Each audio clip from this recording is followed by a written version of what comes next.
The humid morning air of November 18, 1942, hung heavy over Henderson Field on Guadalcanal as 16 Lockheed P-38 Lightning fighters of the 339th Fighter Squadron touched down on the steel Manning runway. Hidden in the jungle periphery, Japanese observers watched with barely concealed amusement, their radio reports crackling back to Rabaul headquarters with mocking assessments of what they witnessed. These were not the sleek interceptors they had expected from America, not the nimble dogfighters that might challenge the supremacy of the Zero.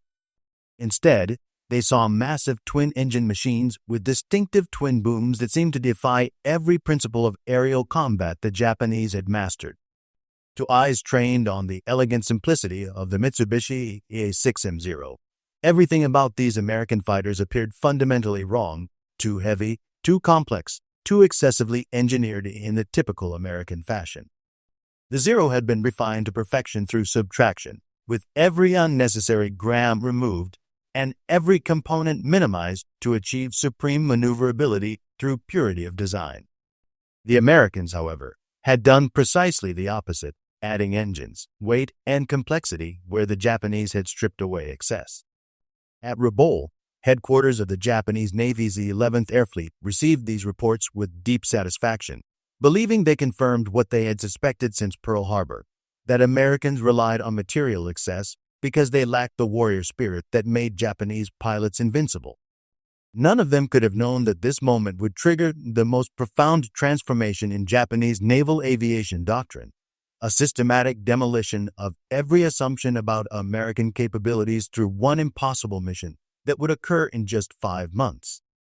The mathematics of aerial supremacy were about to be rewritten, not in traditional dogfights, but in a new dimension of warfare the Japanese had never imagined, long-range precision interception that would culminate in the death of their most irreplaceable asset. The gathering confidence and dismissive attitude had begun months earlier in August 1942, when Japanese intelligence first reported these strange new fighters appearing in the Aleutian Islands. On August 9th, 2 P-38Es from the 343rd Fighter Group had shot down a pair of Japanese Kawanishi H-6K flying boats, marking the first Japanese aircraft destroyed by lightnings. Yet this distant action in the fog-shrouded Aleutians seemed irrelevant to the main theater of operations, easily dismissed as inconsequential.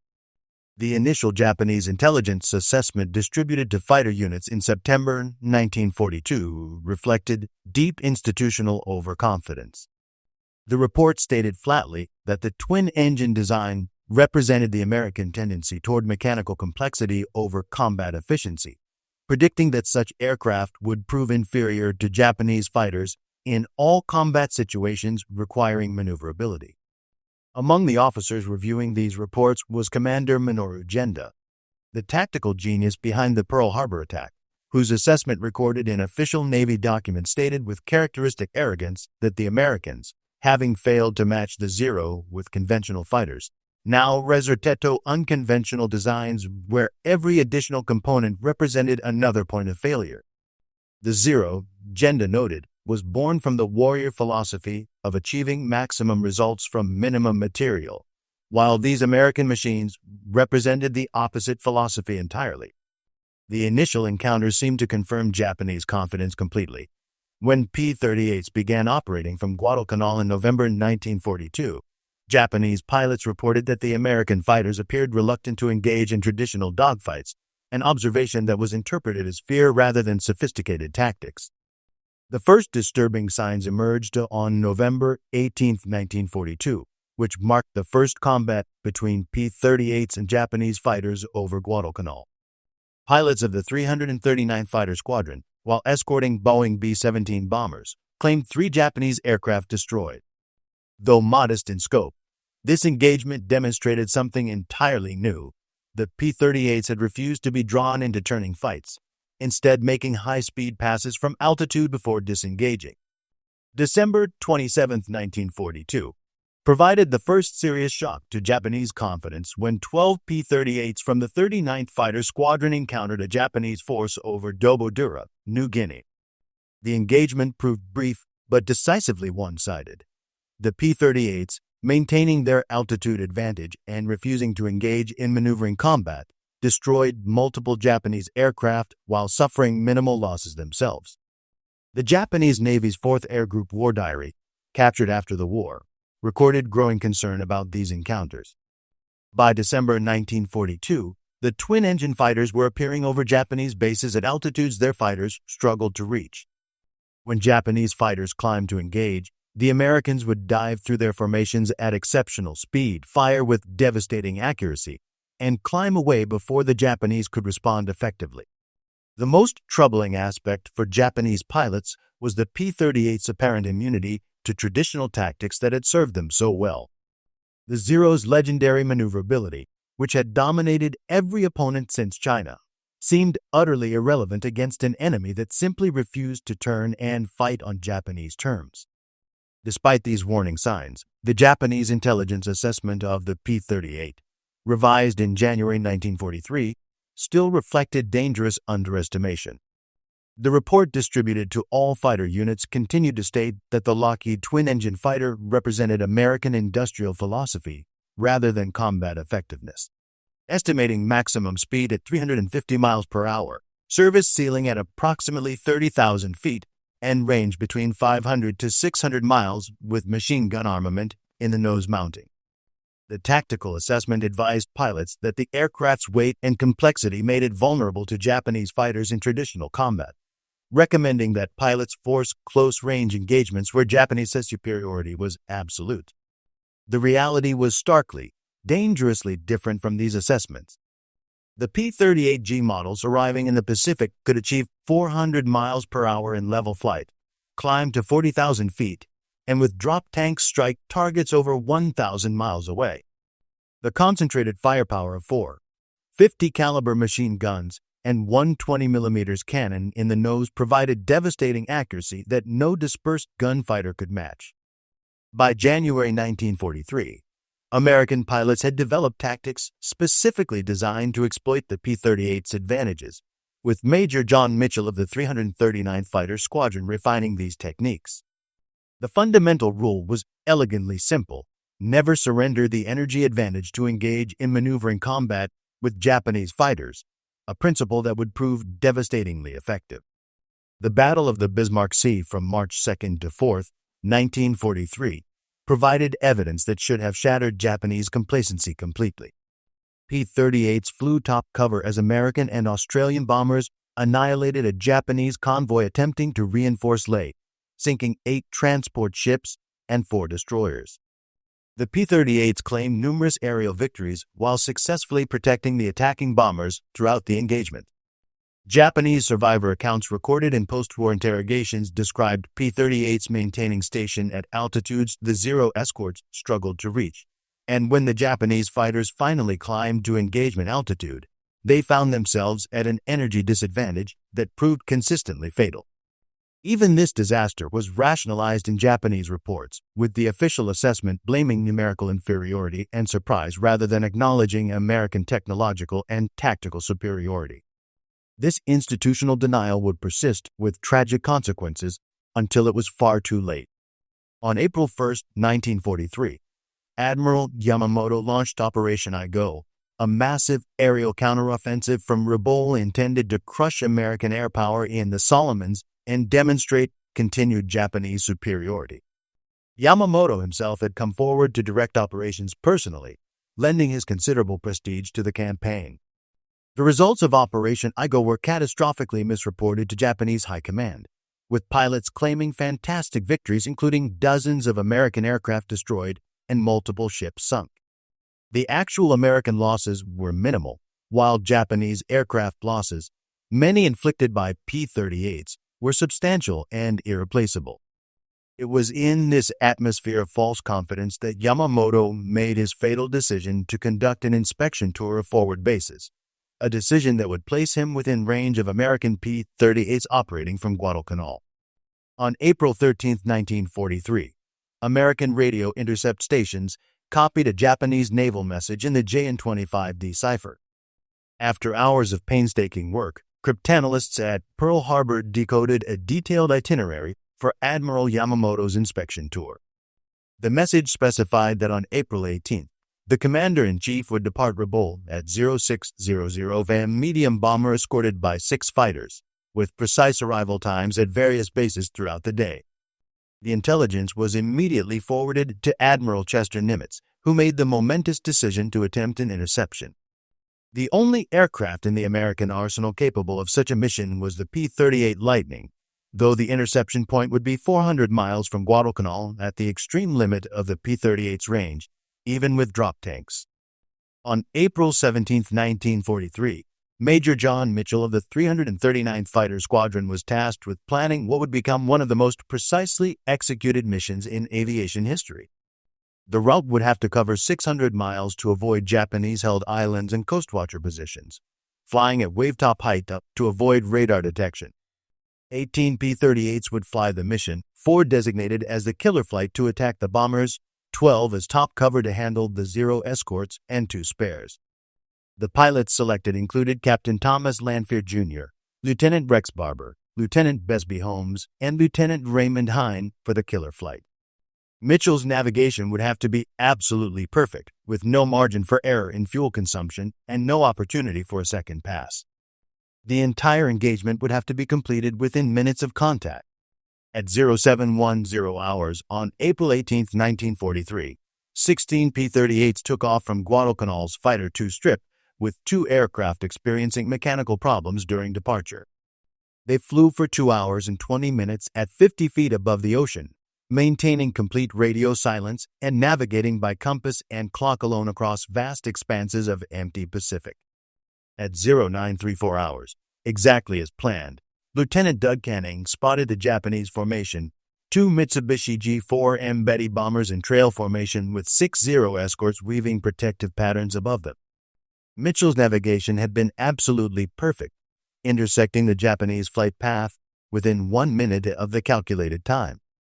Captain Lanphier and Lieutenant Barber dropped their belly tanks and climbed to attack in what remains one of the most analyzed moments in aviation history.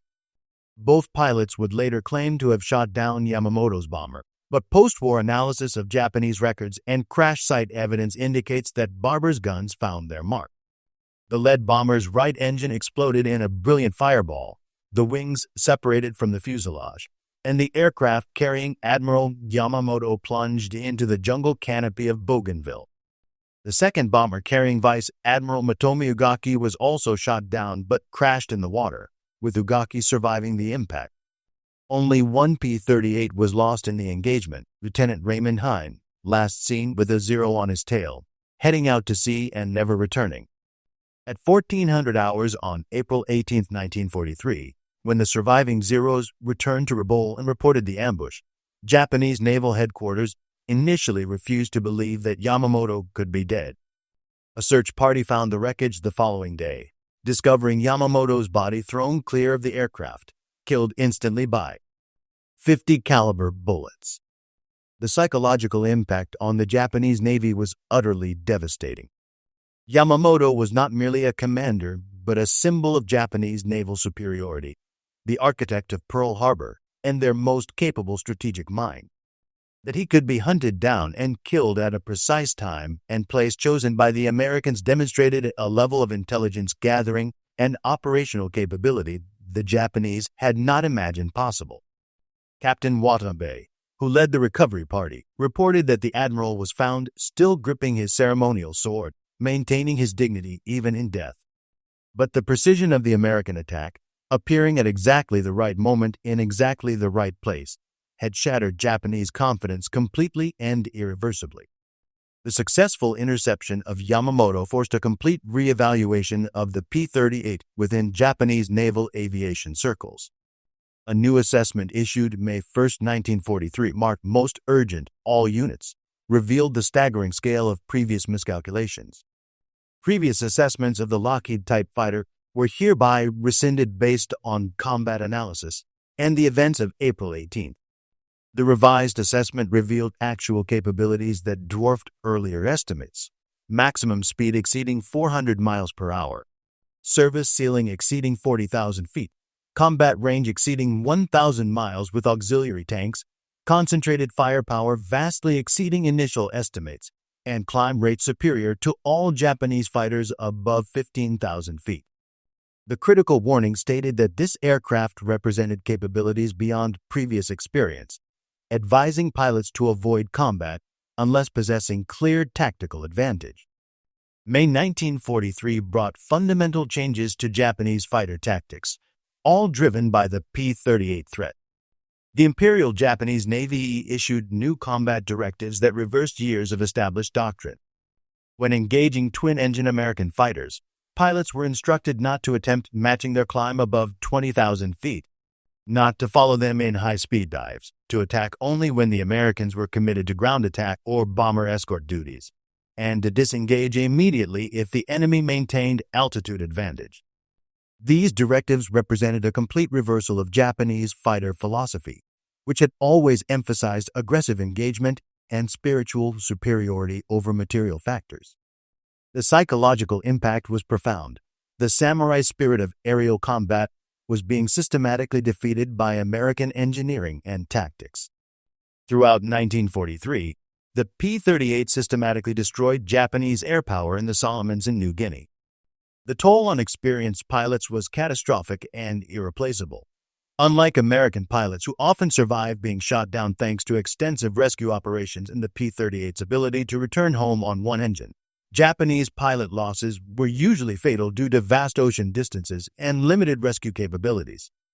By September 1943, most of Japan's pre-war trained pilots were dead, their irreplaceable experience and skills lost forever. Their replacements, rushed through abbreviated training programs due to fuel shortages and instructor casualties, lacked both the skills and experience to compete with increasingly proficient American P-38 pilots who benefited from extensive training and experienced squadron leadership. The statistics were damning in their stark comparison. Average Japanese pilot flight hours before combat in 1943 had dropped to 200 hours, while average American P-38 pilots received over 400 hours of training.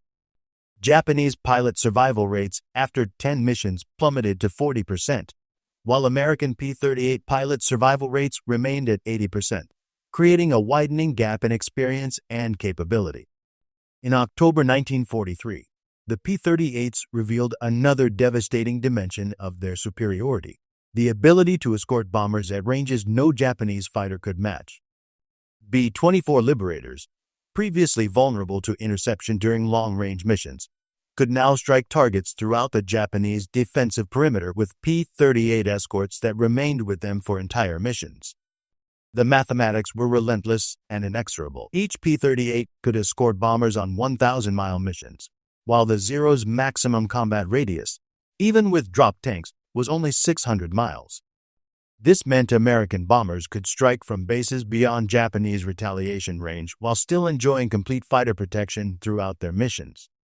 In 1944, Charles Lindbergh arrived in the Pacific as a civilian technical representative to teach P-38 pilots improved cruise control techniques.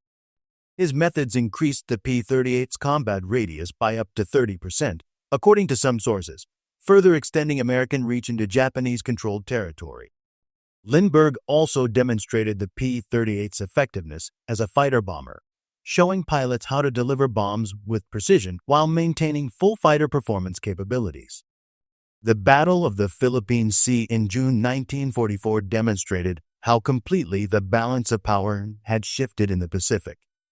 While F-6F Hellcats bore the brunt of the carrier-based fighter combat, P-38s operating from land bases provided long-range cover and reconnaissance that helped orchestrate what became known as the Great Marianas Turkey Shoot, where Japanese naval aviation was systematically slaughtered. The few surviving Japanese pilots reported that American fighters, including omnipresent P-38s, seemed to be everywhere at once, always with altitude advantage, always with superior numbers, and always with better trained pilots who fought as coordinated teams rather than individual warriors. Throughout 1944, American P-38 pilots in the Pacific competed in what they called the Ace Race, with statistics that told a devastating story of Japanese decline. Major Richard Bong achieved 40 victories, all in P-38s. Major Thomas McGuire scored 38 victories, all in P-38s.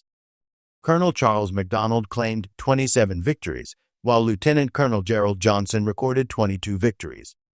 These scores, achieved in roughly 2 years of combat, exceeded the victory totals of most surviving Japanese aces who had been flying combat missions since 1937.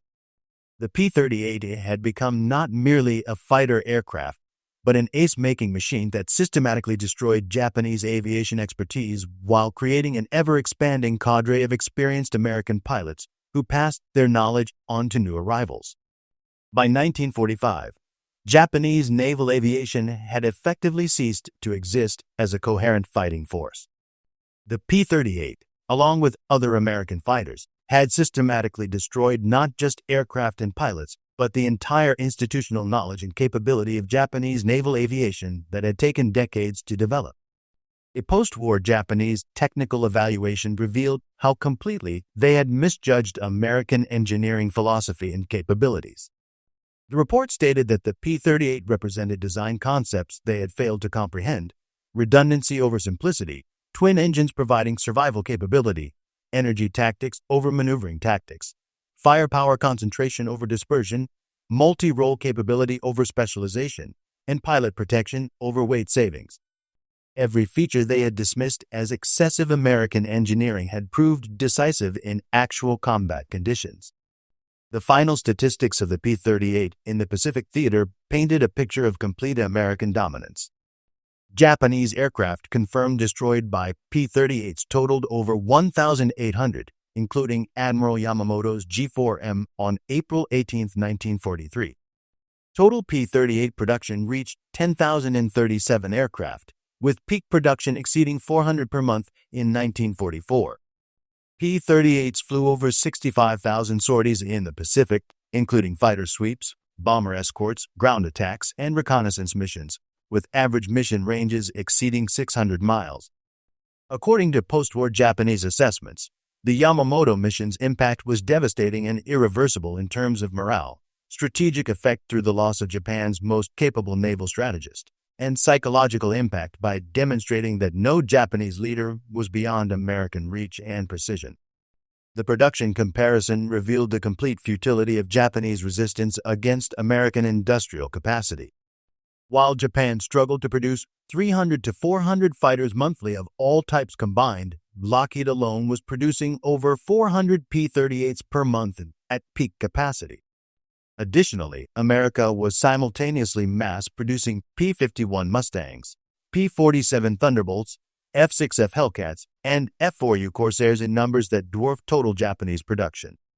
More critically, each American aircraft was produced using assembly line techniques that ensured consistent quality while incorporating continuous improvements based on combat experience and pilot feedback. Japanese aircraft, increasingly built by conscripted labor, using inferior materials as resources became scarce, suffered from declining quality as the war progressed and Japan's industrial capacity crumbled. The most decisive factor in the Pacific Air War was pilot training capability. The American P-38 training program in 1944 provided initial flight training of 200-plus hours, advanced training of 100-plus hours, and P-38 specific training of 50-plus hours, totaling over 400 hours before pilots entered combat. Japanese pilot training in 1944 had collapsed to a total flight time of 100 to 150 hours before combat, often with less than 20 hours on the specific aircraft type they would fly in battle. The result was predictably catastrophic for Japan. American P-38 pilots arrived in combat theaters with extensive training and joined squadrons led by experienced veterans who passed on hard-won combat wisdom and survival techniques. Japanese pilots arrived barely able to fly formation and were often killed on their first missions, unable to survive long enough to gain the experience that might have made them effective. The P-38's strategic impact extended far beyond individual combat encounters. Japanese planning documents from 1944 revealed how the P-38's extended range fundamentally constrained their military operations.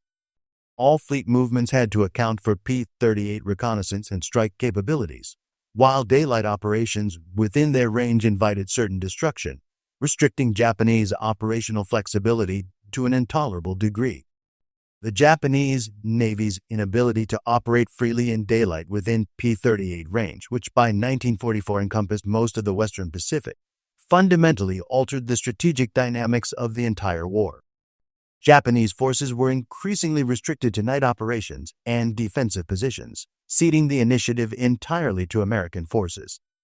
By late 1944, the P-38J and L models had addressed every operational deficiency identified in earlier combat.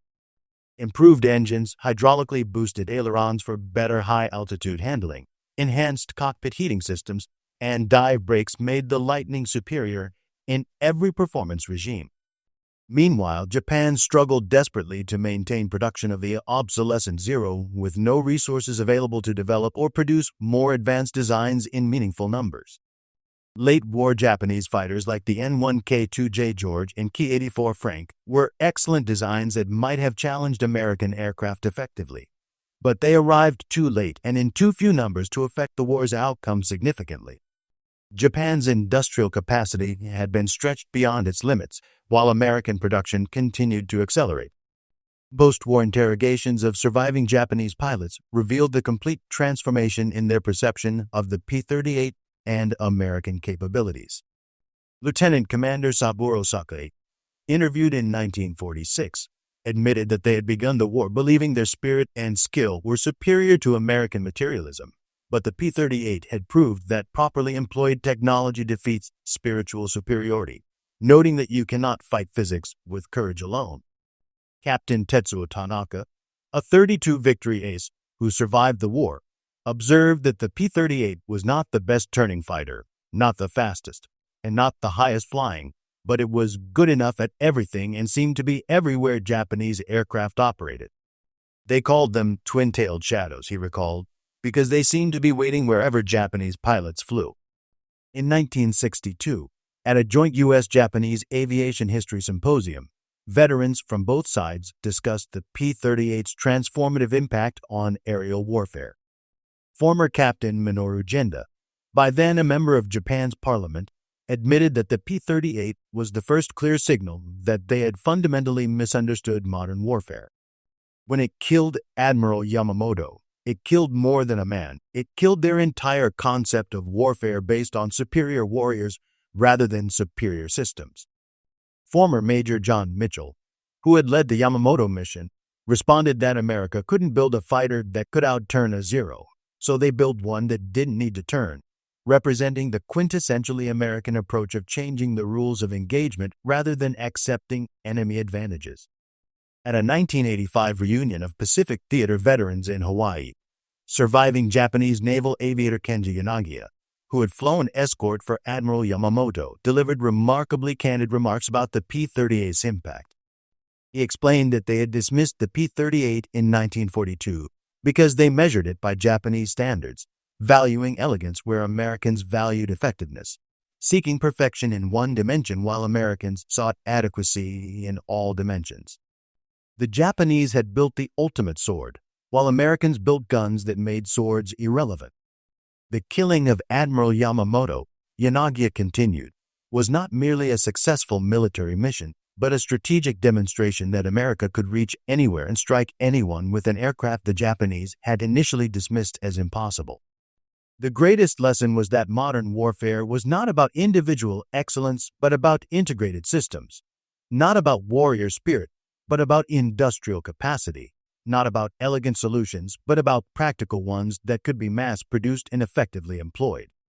The Japanese had laughed at the P-38 in 1942, but by April 18, 1943, it had killed their greatest admiral. By 1944, P-38s owned the Pacific skies completely. The laughter had stopped forever when they realized they were not fighting individual pilots, but an entire industrial system capable of producing quality aircraft in overwhelming quantity while training pilots systematically and employing technology with devastating intelligence. Admiral Yamamoto's death on April 18, 1943, marked more than the loss of a brilliant strategist. It marked the moment when Japanese naval aviation's fate was irrevocably sealed. The P-38 Lightning had demonstrated that American intelligence, planning, and technology could reach across vast Pacific distances to strike with surgical precision at the heart of Japanese leadership. The 16 P-38s that took off from Guadalcanal that morning carried more than guns and fuel. They carried the unmistakable message that the age of industrial warfare had definitively arrived. Wars would no longer be won by the courage and skill of individual warriors, but by the capacity to produce superior weapons in overwhelming numbers, train pilots systematically using proven methods, and employ technology with strategic intelligence. From November 1942, when Japanese commanders first laughed dismissively at the ungainly twin-boomed fighters arriving at Guadalcanal, to April 1943, when those same fighters killed their most important leader, to 1945, when P-38s roamed freely over the Japanese home islands, the transformation was complete and irreversible. The Japanese had laughed at complexity only to discover it represented sophistication. They had mocked American excess only to learn it was actually abundance. They had dismissed the P-38 as too American, too big, too complicated, and too mechanical, only to find that these very qualities made it perfectly suited for the kind of total war America intended to fight and win. The laughter had lasted merely 5 months. The consequences would echo throughout history forever. The P-38 Lightning didn't simply shoot down Admiral Yamamoto on April 18, 1943. It shot down an entire philosophy of warfare, proving conclusively that in modern industrial conflict, the assembly line defeats the samurai sword, the slide rule defeats warrior spirit, and mathematical precision defeats individual courage. They had laughed at the P-38 Lightning until it shot Yamamoto from the Pacific sky. After that moment, the only sound was the distinctive drone of twin Allison engines carrying American airpower wherever it chose to go, whenever it chose to strike, with the precision and reliability that only industrial democracy could provide. The Lightning had struck with devastating effect, and the age of the samurai warrior was forever ended. The American century had begun with the sound of twin engines and the flash of concentrated firepower, proving that the future belonged not to those who perfected the past, but to those who engineered victory through superior systems, superior training, and superior industrial capacity. The 16 P-38s that killed Yamamoto flew 435 miles from Guadalcanal, navigated by compass and clock across trackless ocean, intercepted their target within 1 minute of planned time, completed their historic mission in less than 10 minutes of combat, and returned successfully with the loss of only 1 aircraft. This was not luck or coincidence. This was American planning, training, and technology functioning exactly as designed and intended. The Japanese commanders who had laughed at the P-38 in November 1942 learned the hardest lesson of modern warfare. Never mistake different for inferior. Never confuse complexity for weakness.